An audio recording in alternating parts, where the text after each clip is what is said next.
Assalamualaikum warahmatullahi wabarakatuh. Salam budaya untuk kita semua. Rahayu, rahayu, rahayu.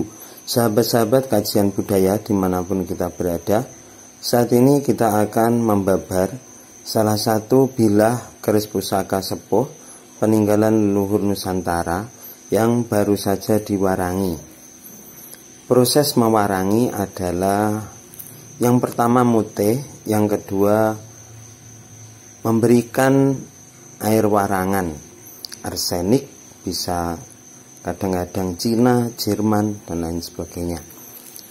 Sehingga ketika kemudian keris pusaka diwarangi, yang dimulai dari proses mutih, yaitu membersihkan bilah dari sisa-sisa minyak atau karatan sebelumnya, dengan dibersihkan menggunakan jeruk nipis dan juga direndam dengan air kelapa, kemudian dibilas sampai bersih, maka keris pusaka tersebut akhirnya menjadi putih bersih.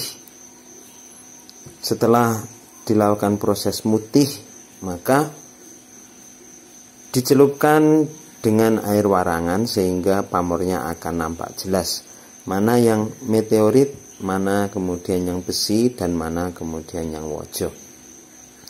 Sahabat-sahabat kajian budaya dimanapun kita berada, setelah keris pusaka ini diwarangi, ternyata nampak pamornya yang begitu indah ya. Jika kita lihat pamornya termasuk pamor dari jenis meteorit dengan nama pamor junjung derajat ya. Kita bisa melihat dari keseluruhan, yaitu membentuk seperti dari bawah kemudian meruncing ke atas pamornya, junjung derajat. Keris pusaka ini dapurnya adalah tilam upih dengan pamor junjung derajat. Marilah kita bahas satu persatu. Yang pertama, tilam upih. Tilam upih adalah salah satu keris pusaka yang biasanya digunakan sebagai pendamping bagi orang yang menginginkan sebuah harapan semoga dirinya itu seperti nilam, yaitu memiliki tikar, artinya memiliki penghidupan yang layak, hidup makmur, bahagia, sejahtera, memiliki rumah yang luas, pekarangan yang luas, nilam upih, tikar yang terbeber luas sehingga kehidupannya tersebut dapat bahagia dan sejahtera. Ciri-ciri dari keris pusaka dengan dapur tilam upih yaitu ada pijetan, kemudian ada tikelalis, kemudian bilahnya termasuk limpo. Dengan rincikan yang sederhana seperti itu, maka dinamakan tilam upih. Yang membedakan antara tilam upih dengan tilam sari yaitu terletak pada serawean. Jika tilam upih tidak ada serawean, maka tilam sari terdapat serawean. Dan pada bilahnya odo-odo itu terlihat seperti giger sapi untuk tilam sari. Nanti ditambah jalak tilam sari, itu ada tingilnya. Sahabat-sahabat kajian budaya dimanapun kita berada, memang diantara keris yaitu dapur tilam upih, tilam sari, jalak tilam sari hampir sama. Maka kita harus dapat membedakan di antara ketiga jenis tersebut. Yang pasti ketiganya merupakan salah satu jenis pusaka yang memiliki filosofi yang sangat mendalam dan dapat dijadikan sebagai keris pusaka ageman bagi kita. Jika tilam upih lebih mengarah kepada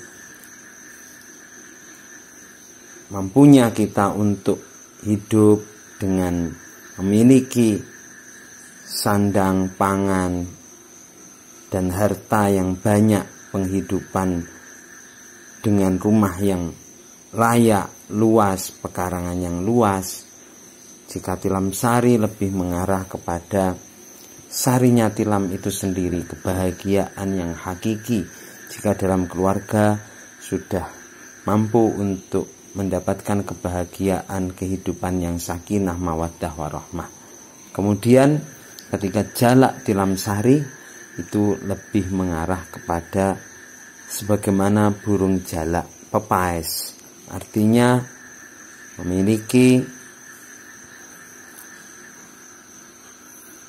kebahagiaan yang lebih dengan dihormati oleh orang lain, kemudian memiliki kewibawaan dan kehidupan yang memang bisa tergolong sebagai kehidupan yang benar-benar sejahtera.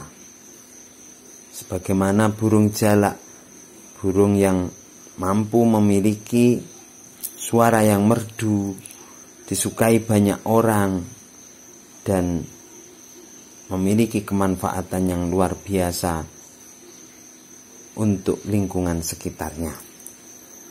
Itu pembahasan sekilas terkait dengan tilam upih, tilam sari, dan jalak tilam sari. Sahabat-sahabat kajian budaya dimanapun kita berada, selanjutnya setelah kita melihat jenis dari pusaka ini adalah tilam upih, kita melihat dari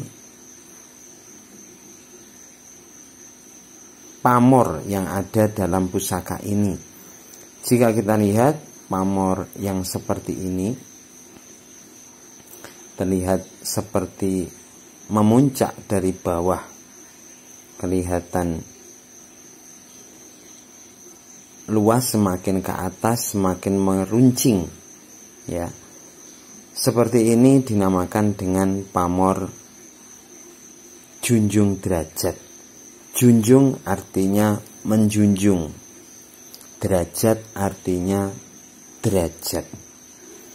Maka keris dengan pamor junjung derajat memiliki filosofi sebuah harapan semoga derajatnya dijunjung, diangkat, ditinggikan oleh Yang Maha Kuasa dari derajat yang mungkin dikategorikan derajat rendah menjadi derajat yang lebih tinggi. Memang manusia baik dalam hubungan sosial maupun hubungan kepada Tuhan diharapkan untuk memiliki derajat yang tinggi. Dalam hubungan dengan manusia dengan memiliki derajat yang tinggi, maka kebahagiaan akan didapatkannya. Dalam hubungan dengan Tuhan, memiliki derajat yang tinggi di sisi Tuhan, maka sesungguhnya kebahagiaan baik di dunia maupun di akhirat juga akan dia dapatkan. Derajat inilah yang kemudian seseorang harus mengusahakan dengan lelaku zahir maupun batin. Secara batin memang manusia harus menata batinnya dengan memiliki sifat baik, membuang sifat-sifat yang buruk baik dalam hubungan dalam diri sendiri dengan lingkungan maupun dengan Tuhannya. Dalam istilah tasawuf dikatakan harus mampu untuk takhalli, tahalli, dan tajalli. Dalam kajian terkait dengan zahir juga harus kemudian kita sebagai manusia menata bagaimana kemudian derajat kita tinggi dengan cara antara lain bekerja dengan sungguh-sungguh, giat, dan lain sebagainya, sehingga secara harta kedudukan memiliki derajat yang tinggi.